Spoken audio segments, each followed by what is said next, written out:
In a world teetering on the brink of environmental collapse, and where the lifeblood of our planet, our rivers and waterways, are under siege from relentless pollution, it's time for us to sit down and expand on the conversation of why this is still happening.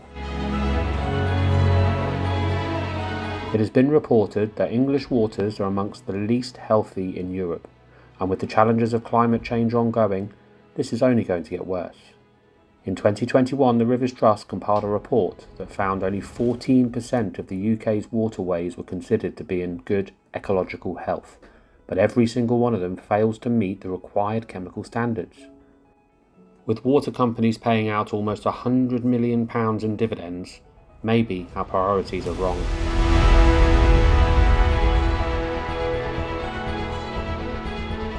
My name is Harriet Elvis, Chief Executive Officer for West Wales Rivers Trust. Our catchment is predominantly West Wales, so we are mainly dealing with a rural catchment. So that will include largely agriculture, obviously sewage as part of that problem as well. So we were formed in 2017. Our aim really is to address the gaps in current improvements in river health. So that covers a wide range of activities. So first being river restoration, where we look at ideally restoring rivers back to natural routes wherever possible. Where that's possible, we can take it back and restore the natural processes which can help flooding and environment. Sometimes that's not possible because of what's been built alongside, so we look at other alternatives like improving habitat within the stream. The main one, I guess, would be community engagement. So we try and reconnect people with their rivers.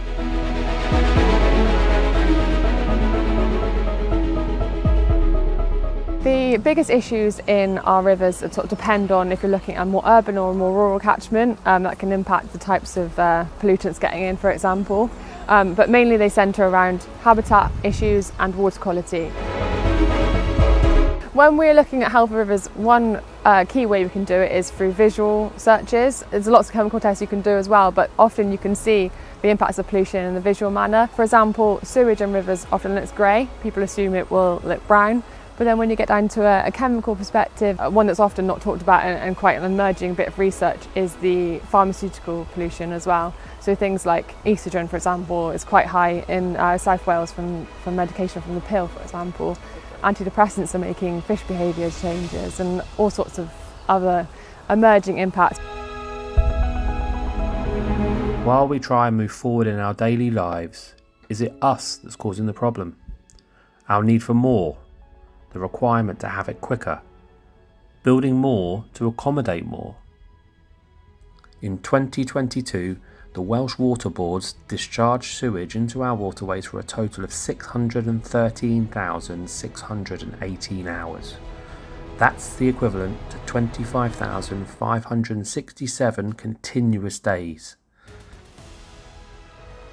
Dŵr Cymru are in a continuous state of upgrading their water processing stations, but it's just not fast enough. I can understand that it's not viable to upgrade everything now, but the issue then is they haven't been upgrading for multiple decades. It's aged infrastructure and this should have been happening a long time ago. If they'd started sooner, it would have been more feasible to be able to put that cost over a longer period. So there's definitely an issue there and they should be investing more. But I would equally say that councils and developers have a part to play in that, because the more development we put down, the more impermeable surfaces, the more surface water is being added into the system and the more volumes they're having to treat, and that's not really sort of considered as much as it should be. It's really important to keep an eye and be eyes and ears on the ground for rivers. Less people are fishing now because we've got less fish, so there's less people that are almost guardians, so we need more and more of those people that notice change, care enough and report it.